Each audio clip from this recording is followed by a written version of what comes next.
Sorry, আমি এই ভিডিওতে মাইক ইউজ করতে পারছি না। মাইকটা একটুখানি চার্জে দিতে হয়েছে, তো তার মধ্যে এই ভিডিওটা মনে হলো করা দরকার, যে কারণে করছি। তো একটা ব্যাপার আমার চোখে পড়লো সোশ্যাল মিডিয়াতে, সেটা দেখে আমার খুবই খারাপ লাগলো। তো মনে হলো এই ব্যাপারটা নিয়ে একটু আলোচনা করা দরকার। আমি জানি অনেকে এই ব্যাপারটা একমত হবে না, আবার অনেকে একমতও হবে। তো যে পরিমাণ মানুষ একমত হবে তাদের জন্যই আমার এই ভিডিওটা বানানো, আর বাকি জানি অনেক মানুষ এখন একমত হবেও না। তো যাই হোক, আমি একজন সাধারণ নাগরিক হিসেবে আমার যেটা মনে হয় কোথাও গিয়ে সেটা আলোচনা করতে আসছি। এবার এটা নিয়ে আপনাদের মতামত অবশ্যই কমেন্ট বক্সে কিন্তু জানাতে ভুলবেন না। তো এখন আমরা জানি আরজি করে যে কাণ্ডটা ঘটেছে সেটার এগেনস্টে প্রতিবাদ হচ্ছে, এবং সেটা প্রথম থেকে আমি সমর্থন করে এসেছি। এবং এখন এই প্রতিবাদটার ফলেই অনেক কিছু আমরা দেখতে পাচ্ছি সঠিক পথে এগোচ্ছে, সঠিকভাবে হচ্ছে। তো এই প্রতিবাদটার তো একটা জোরালো ভাষা এসছে, এই প্রতিবাদটার দরকার ছিল, এবং এই প্রতিবাদটা অনেকটাই হেল্প করেছে এই কেসটা ইনভেস্টিগেশনে। অবশ্যই প্রত্যেকে বড় বড় নামগুলো ভয় পাচ্ছে, এই নিয়ে কোনো সন্দেহ নেই। এবার একই মুদ্রার কিন্তু দুটো পিঠ থাকে। এই আন্দোলনের অনেক অনেক ভালো দিক রয়েছে, অনেকে এককাট্টা হয়েছে, অনেকে একজোট হয়েছে, খুব ভালো কথা। কিন্তু তার পাশাপাশি যেভাবে সেলিব্রিটিদেরকে অ্যাটাক করা হচ্ছে নানা কারণে, অজানা অজানা অনেক কারণের জন্য, সেটাও কিন্তু কোথাও গিয়ে ঠিক হচ্ছে না। তো ঋতুপর্ণা সেনগুপ্তর সঙ্গে একটা ঘটনা ঘটেছে, এটা আমি দেখলাম, আমার মনে হলো এটা নিয়ে আমার বক্তব্য পেশ করা উচিত। তো এর আগে আমরা জানি ঋতুপর্ণা সেনগুপ্ত সোশ্যাল মিডিয়াতে একটা ভিডিও পোস্ট করেছিল, আমিও সেটাকে নিয়ে রোস্ট করেছি। যারা চ্যানেলে নতুন তারা দেখে আসতে পারো। আমি তো তখন সেটার এগেনস্টে বলেছিলাম যে ঋতুপর্ণা সেনগুপ্ত চুপ থাকতে পারতো, ওরকমভাবে প্রতিবাদ করার কোনো দরকার ছিল না, সেটা আমি তখন কিন্তু বলেছিলাম। কিন্তু আজকে না, সরি, কালকে সম্ভবত ঘটেছে। কালকে যে ব্যাপারটা ঘটেছে সেটা দেখে আমি কিন্তু আর চুপ থাকতে পারলাম না, সেটাও কিন্তু কোথাও গিয়ে বললাম। আমি যেমন ঋতুপর্ণা সেনগুপ্তর ভুলটাও বলেছি, সাধারণ মানুষের ভুলটাও কিন্তু আমাকে বলতে হবে। আমি একজন নাগরিক হিসেবে আমার মনে হয় ঠিক ভুল দুটোই বলা উচিত। তো তখন ঋতুপর্ণা সেনগুপ্ত ওরকম একটা ভিডিও করে, এবং সেটা করে প্রচুর পরিমাণে তাকে নিয়ে ট্রোলিং হয়, খিল্লি হয়, মানুষ যত ইচ্ছে গালাগাল দিয়েছে, যত ইচ্ছে মজা করেছে, খিল্লি উঠেছে, ওই নিয়ে কোনো প্রবলেম ছিল না। ওটা একদম সঠিক কাজ ছিল। ঋতুপর্ণা সেনগুপ্ত বাড়াবাড়ি করতে গিয়ে একটা ফালতু ভিডিও বানিয়েছিল, সেটার এগেনস্টে মানুষজন একটা তাদের রাগ দেখিয়েছিল, সেই অধিকার তাদের রয়েছে। কিন্তু কালকে ঋতুপর্ণা সেনগুপ্ত, যেখানে কিন্তু কালকে একটা সাধারণ মানুষের পুরোপুরি আন্দোলন ছিল, সেলিব্রিটিদের কালকে পথে নামার কোনো দরকার ছিল না। এবং এই কথাটা আমি আগেও বলেছি, আমি জানি বাংলার অডিয়েন্স জীবন এটা বুঝবেও না, কারণ তারা তো কোনোদিন এমনিতেই ইন্ডাস্ট্রির পাশে থাকে না। এখন তারা আশা করে যে সেলিব্রিটিরা সবসময় তাদের পাশে থাকবে। এটা তো নিঃসন্দেহে একটা সত্যি কথা, অনেকে জানি মানবে না, তাও এটা সত্যি কথা।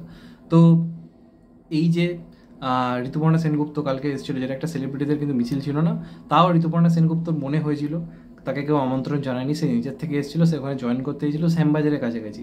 এবার সে যেখানে যায়, বাতি আর কি জ্বালাতে যায়, তাকে যথেচ্ছভাবে অপমান করা হয়, তাকে গো ব্যাক মানে স্লোগান দেওয়া হয়, গো ব্যাক আর কি স্লোগান তাকে দেওয়া হয়েছিল। এটা অবধিও ঠিক ছিল। কিন্তু যতক্ষণ সে গাড়ির কাছাকাছি পৌঁছে, তাকে ধাক্কা ধাক্কি, তারপর গাড়িতে জুতো ছুঁড়ে মারা, গাড়ির কাঁচ ভাঙার চেষ্টা করা, এইগুলো কিন্তু কোথাও গিয়ে ঠিক হয়নি। এবং বলে রাখি, অনেকে দেখলাম সোশ্যাল মিডিয়াতে পোস্টও করছে, যারা যারা ঋতুপর্ণা সেনগুপ্তকে বাঁচাতে গেছিলো, তাকে থামাতে গেছিলো, আটকাতে গেছিলো, স্বাভাবিকভাবে সরাতে গেছিলো, কারণ সেরকমভাবে কোনো নিরাপত্তারক্ষী বা কিছু নিয়ে আসেনি। ঋতুপর্ণা সেনগুপ্ত এটা কিন্তু জানতো, যেটা পুলিশ তাকে সেইভাবে কোনো পাহাড়ে এই অনুষ্ঠানের মধ্যে, মানে এই আন্দোলনের মধ্যে দিতে পারবে না, সেসব জেনেই কিন্তু ঋতুপর্ণা সেনগুপ্ত এসেছিল, যে আজকে তাদের সঙ্গে সাধারণ মানুষের মধ্যে থেকে একটা প্রতিবাদ সে করবে। তার মনে হয়েছিল যে হ্যাঁ, এবার পথে নামা উচিত, সে নেমেছিল। তো তারপর থেকে যেভাবে করা হলো, এবং যারা বাঁচাতে গেছিলো ঋতুপর্ণা সেনগুপ্তকে, তারাও কিন্তু রীতিমতো চোট লেগেছে, তাদের কারো কোনোই ফুলে গেছে, তাদের রীতিমতো ঘাড়ে চোট লেগেছে, তারাও কিন্তু মেয়ে। এই ঘটনাটা কিন্তু ঘটেছে। এবার এটা কোনোভাবেই ঠিক নয়, আমি এটাকে কোনোভাবে সমর্থন করি না। জানি এখন সবাই এটার বিরুদ্ধে কথা বলবে, সবাই এটাকে নিয়ে বলবে যে যে এত এ করার কী আছে। আজকে সে নিজের ভুলটা বুঝে সে তো ঠিক করার চেষ্টা করেছে, বাকিদের মতো সে তো চুপ করে বসে থাকিনি। আজকে বলিউডে কেউ মাঠে নামে না, বলিউডে এসব ব্যাপার স্যাপারে কেউ মাঠে এসে নামে না, কেউ যায় আসে না কিছু। তার তো মনে হতেই পারতো, চলো আমাকে নিয়ে এত ট্রোল হয়েছে, খিল্লি হয়েছে, কি দরকার ভাই, আমি সবের মধ্যে থাকবোই না। তাও কিন্তু সে নিজের ভুলটা শোধরাবার জন্য সে কিন্তু নেবেছিল।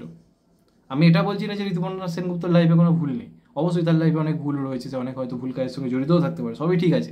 কিন্তু সে যখন একটা আন্দোলনের মধ্যে আসছে একজন সাধারণ নাগরিক হয়ে, একটা মানে মেয়েদের নিরাপত্তার জন্য হওয়া একটা লড়াই যখন সে নামছে, সেখানে যে সমস্ত মেয়েরা এটার এগেনস্টে লড়াই করছে, তারা যদি একটা মেয়ের নিরাপত্তা ভেঙে দেয় লোকজনের মধ্যে, একটা নারী যদি রীতিমতো নিরাপত্তাহীনতায় ভোগে, তার যদি মনে হয় যে আমি এই মনে হয় আমার রীতিমতো মৃত্যু এসে যাবে, আমাকে রীতিমতো চোট পেয়ে পড়ে থাকতে হবে, তাহলে সেটা কিসের নিরাপত্তা হচ্ছে? একদিকে আপনার মেয়েদের নিরাপত্তার জন্য লড়ছেন, আবার সেই রাতেই একটা নায়িকার ওপর এইভাবে আপনারা ঝাঁপিয়ে পড়ছে। হ্যাঁ, সে ভুল করেছে, কিন্তু সে যখন নিজের ভুলটা বুঝে পথে নামছে, সে যখন আপনাদের সঙ্গে লড়াই নামতে চাইছে, তখন এটা করা ঠিক হয়নি। কারণ এটা করা ঠিক হয়নি আমি কেন বলছি, এই আন্দোলনে বহু মানুষজন রয়েছে, আমি বহু ছেলের কথা এখানে বলবো, বহু সবাই কিন্তু এক না, আমি কিছু কিছু ছেলের কথা বলছি, তারা হয়তো বহু সময় মেয়েদেরকে খুব বাজেভাবে টিটকিরি করেছে, মেয়েদের এমএমএস শেয়ার করে করে ভরিয়ে দিয়েছে। তারা এখন স্লোগানে দাঁড়িয়ে ভালো ভালো কথা বলছে বলে তারা এখন ভগবান হয়ে যাচ্ছে, তারা যেহেতু আন্দোলনের প্রথম থেকে ছিল বলে। আর কেউ কেউ ভুলভাল কিছু হয়তো করে ফেলে সোশ্যাল মিডিয়া, তারপরে হয়তো নেবে সেটাকে ঠিক করার চেষ্টা করছে। তাদেরকে এইভাবে যদি অ্যাটাক করা হয়, তাহলে কার নিরাপত্তা রয়েছে ভাই? আমি ঋতুপর্ণা সেনগুপ্তর না ফ্যান, আমার চ্যানেল করে ঋতুপর্ণা সেনগুপ্ত ফ্যান কাটিং কোনো ভিডিও দেখতে পাবে না, কিন্তু এই ব্যাপারটা একজন নাগরিক হিসেবে, একজন সুস্থ মানসিকতা মানসম্পন্ন মানুষ হিসেবে আমার খারাপ লেগেছে, সত্যি কথা বলতে গেলে। কারণ এইটা একটা প্রতিবাদের ভাষা কিন্তু কোথাও কি হতে পারে না। এই সেলিব্রিটির উপর অ্যাটাক করে তো কিছু লাভ নেই। সেলিব্রিটিরা কি বলছে, সেলিব্রিটি তাদের কি সমস্ত রকমের প্রবলেম কি সলভ হয়ে যাবে?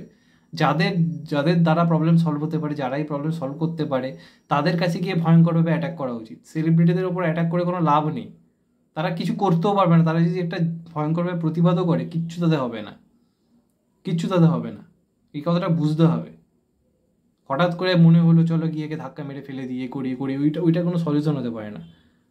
ঋতুপর্ণা সেনগুপ্ত তো এখন ভাবতেই পারে যে সে নিজে, বা বহু মেয়ে ভাবতেই পারে যে আমরাই বা কোথায় সেভ রয়েছি। অনেকেই তো যাচ্ছে সেলফি তুলে চলে আসে, এটা সত্যি কথা, অনেকেই যাচ্ছে সেলফি তুলছে, রিলস বানাচ্ছে, এটা তো দেখতেই পাচ্ছি। তারা কি প্রতিবাদ করছে? আমি কয়েকজনের কথা বলছি, আবার সবাই কিন্তু নয়।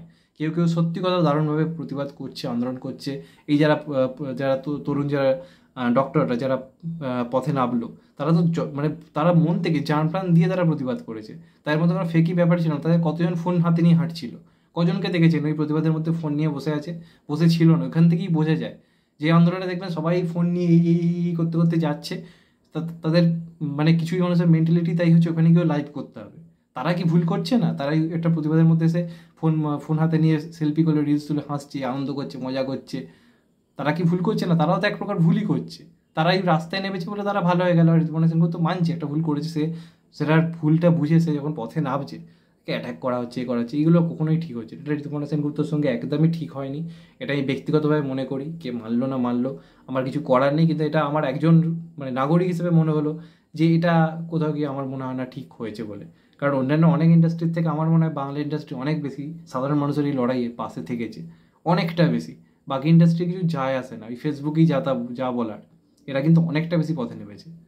হতে পারে ঋতুপর্ণা সেনগুপ্তর ভিডিও আপনার ভালো লাগে, ঠিক আছে, সেটাকে এইভাবে এই পর্যায়ে নিয়ে যাওয়ার কী আছে ভাই? তো এটা আমার বক্তব্য। আপনারা আপনাদের মতামত জানান। চ্যানেলটা নতুন হলে চ্যানেলটাকে সাবস্ক্রাইব করে দেবেন and get the bell icon. ভালো থাকবেন সবাই, টেক কেয়ার, নমস্কার। আবার দেখা হবে, এখন তো ভাই সবাই ভালো থেকো, সুস্থ থেকো, টেক কেয়ার, আবার দেখা হবে, ভালো থেকো সবাই।